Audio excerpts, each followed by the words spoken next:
Oi pessoal, tudo bem?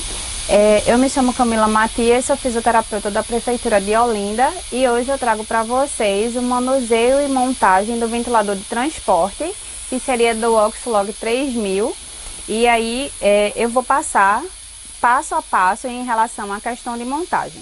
Então hoje a gente vai precisar do circuito, né, que vai ser de ramo único. Eu vou precisar do filtro e a traqueia.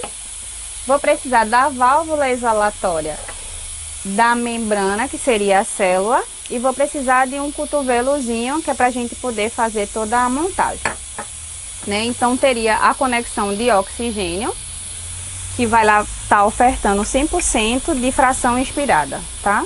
Então aí eu tenho aqui a célula, né? Então essa partezinha aqui todinha da membrana eu vou colocar para baixo, que seria o encaixe de vedamento aqui da válvula exalatória. E depois eu vou fazer a conexão e a trava, certo? Aqui para o ramo do circuito eu vou ter o sensor do fluxo e de pressão, certo? Junto com um ramo único. Então aí eu vou fazer só a montagem dos ramos, certo? Então aí vai ter a saída da inspiratória junto com a saída do sensor de fluxo. Para esse tipo de ventilador, ele vai ter aqui essas duas entradas, que vai competir com a minha saída do chicote, que seria do meu sensor, tá? Então, tem uma partezinha menor e tem a outra parte que seria maior. Então, vou lá para fazer a conexão. Depois eu venho só com o ramo do circuito e vou fazer também a mesma adaptação.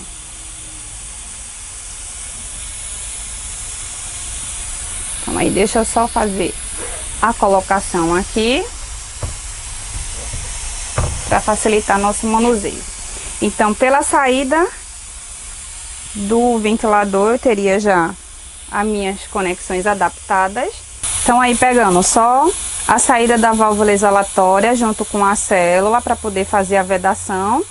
A saída dos dois sensores de fluxos, uma maior e outra menor. Então eu vou fazer a adaptação para o ramo inspiratório da saída do ventilador. E aí faço a conexão dos sensores.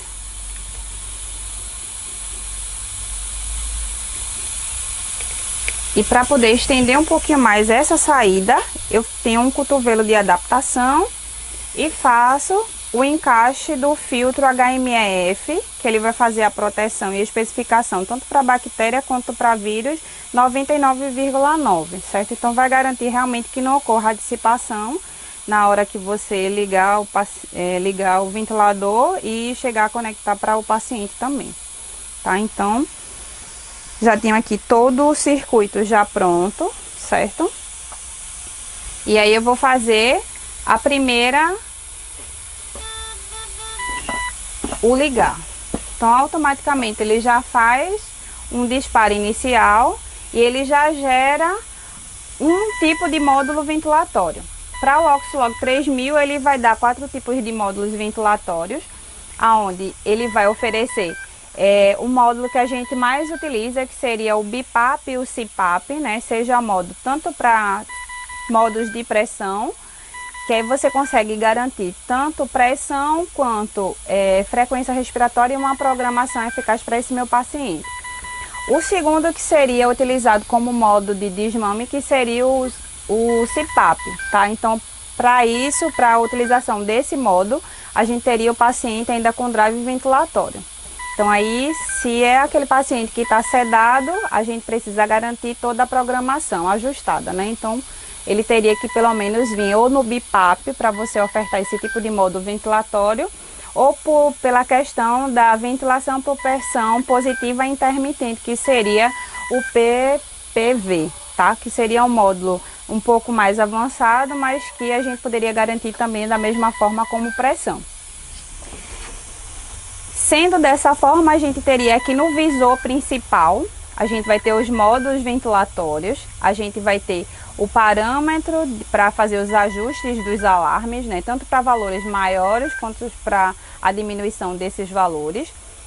esse tipo de ventilador, ele vai me dar um tipo de curva, né? Seja por pressão ou seja por fluxo. Automaticamente, quando eu venho aqui e fazer o manuseio do botão, eu posso trocar essa minha onda, tá? Seja por fluxo, né? Onde ele tá mostrando aqui, ou seja, de uma forma mais longa, ou seja, pela pressão, tá? Então ele vai mostrar aí em relação à questão do tempo em relação ao tamanho da pressão. Ele vai me dar ainda aqui também na tela principal o volume em minuto que vai estar entrando nesse paciente, o tipo do módulo ventilatório que foi escolhido. Ele vai dar o tempo de disparo e a pressão positiva expiratória final, que seria a nossa PIP, a relação INS e a pressão de platô, tá? Então aqui ainda ele também vai favorecer o consumo de gás que está sendo ofertado, certo? Sempre vai garantir os 100%.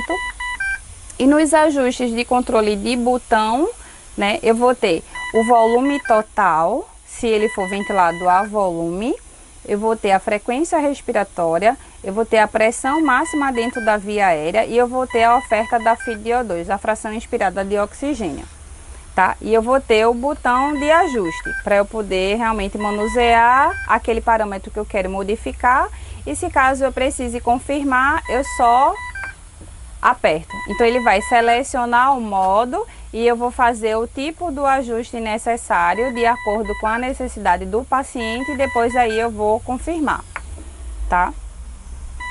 Se a gente quiser colocar aqui outros tipos de valores de ajustes de alarme, quiser modificar, a gente vem só nesse botãozinho daqui para fazer os limites a nível automático, né? Ele realmente vai sincronizar. E em relação a outro tipo do alarme seria o volume. Deixa eu só colocar aqui uma luvinha para a gente poder tentar manter uma pressão. Seria o ideal o pulmão teste, né? Porque a gente teria um pouquinho mais de resistência em relação a querer fazer a testagem aqui do aparelho. Então aqui no módulo de seleção para o modo ventilatório, eu vou tentar escolher aqui o meu BIPAP e eu vou só confirmar a partir do momento que entrar. Deixa eu só ligar aqui pressionado e tentar mudar o modo.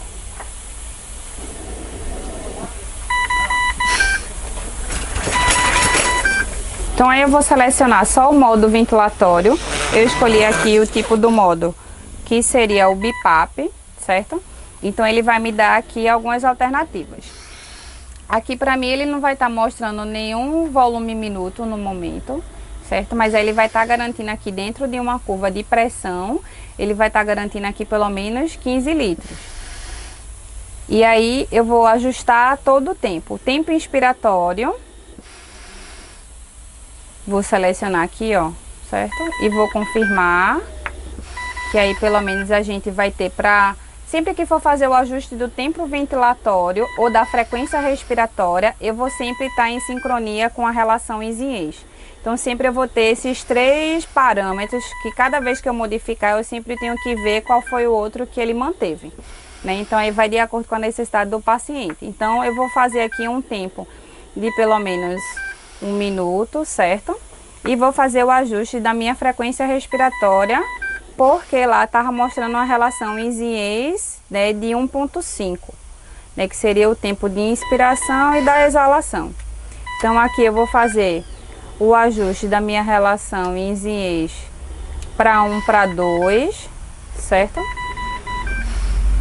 Com a frequência respiratória de 20. Então eu tenho uma frequência de 20 programada, um tempo inspiratório de 1 minuto, e aí eu vou ter uma relação IS-IES de 1 para 2, tá?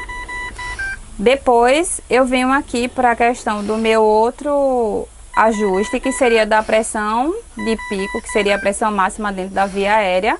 E aí eu vou fazer só o limite que eu posso deixar, onde a curva está descendo aqui, ó, dentro de até pelo menos 30, certo? Então aí veja que até a onda até melhorou um pouquinho mais. Que seria uma pressão protetora para que a gente seja menos lesivo para esse paciente, tá? Então aí a gente pode deixar entre 30 ou 35. A minha pressão inspiratória aqui, que seria a minha primeira pressão de entrada, eu vou reduzir, que o limite seria pelo menos entre o valor mais próximo do fisiológico, entre 5 ou 7, até pelo menos 15. E aí eu vou lá e confirmo, certo? Contanto que a minha pressão inspiratória mais a minha PIP seja a pressão de pico, seria a pressão máxima dentro da via aérea. Então, se eu preciso manter o limite de até 30 ou 35, eu vou fazer a soma entre os dois e eu vou garantir que sempre esteja abaixo de 30 centímetros de água. Então, aí a minha PIP agora está em 5, né? Que seria a minha pressão de distensão, a minha pressão exalatória. E aí eu tenho que possa ser dentro do valor, entre 5 a 10, dependendo da necessidade desse meu paciente. Tá? Esses pacientes de Covid, necessariamente, a gente precisa de uma demanda maior, dependendo do índice de oxigenação e garantindo uma pressão de platô, uma pressão inspiratória desse meu paciente, de forma que sempre seja dentro do limite para não ser lesivo, né? Mas aí, a partir do momento que eu chego aqui a colocar uma PIP de 11, né, ele sempre vai pedir para eu confirmar realmente se essa pressão inspiratória vai ter essa necessidade de ser acima de 10 centímetros de água, né, porque aí se fosse fazer a junção dos dois, seria de 26. Então aí eu vou só confirmar aqui, eu vou deixar uma pressãozinha, uma PIP de 8 e vou confirmar. Depois aqui eu vou ter os outros alarmes de ajuste de volume minuto, que aí ele não precisaria ultrapassar 40, né? Poderia ser uma pressão bem mais baixa de volume minuto. Sempre a gente vai calcular entre o peso ideal predito desse meu paciente, de acordo com o peso e a altura. Então aí estaria sempre ventilando entre 6 a 8 ml por quilograma do peso predito, tá? Então eu teria aqui, vou deixar pelo menos 12 para o valor de ajuste. Depois aí eu teria o valor máximo e teria lá o valor mínimo, certo? Então eu vou deixar aqui como 5. E aí aqui eu vou ter a questão do volume entre 300 e 400, tá? Então que eu vou fazer o ajuste normal entre... Aqui a minha setinha que vai me garantir, vou deixar só dentro dos 500. Então aí a gente já consegue ter a nossa troca, a nossa sincronia entre paciente e ventilador. Lógico que todos os parâmetros que vão ser mensurados aqui, a gente vai ter que reavaliar a clínica desse nosso paciente para poder chegar a um parâmetro satisfatório e poder garantir ventilação e perfusão. Então aí eu tenho aqui como fazer o uso para inalação, né, de O2, e ainda tenho aqui a minha pausa inspiratória, que ela só pode ser feita na grande maioria, como aqui tá passando na curva, né, tá tentando deixar zerado. Eu mantenho isso para justamente a gente fazer a medição da nossa auto-PIP, ou a gente avaliar a mecânica ventilatória desse paciente. Então, se eu faço ele a pressão, né, eu vou tentar só manter essa minha pressão dentro da via aérea, de forma que eu calcule quanto esse meu paciente está tentando reter de hiperinsuflação. Né? Lembrando que quanto maior for essa nossa frequência respiratória, maior vai ser a pressão de distensão que esse meu paciente vai estar fazendo em relação à hiperventilação. E no caso, se eu for fazer a ventilação a volume, aí sim eu vou ter lá um cálculo de mecânica ventilatória entre complacência e resistência. Porém, para que a gente faça esse cálculo, a gente precisa que o paciente realmente esteja entregue na ventilação ou bloqueado, tá? Então, ele não pode ter incursão nenhuma, não pode ter drive ventilatório. E aí, a gente tem o nosso alarmezinho. E seria basicamente isso. Então, pessoal, a gente consegue concluir hoje, pelo menos com algumas interpretações simples do ventilador de transporte. E aí a gente se aguarda para uma próxima oportunidade.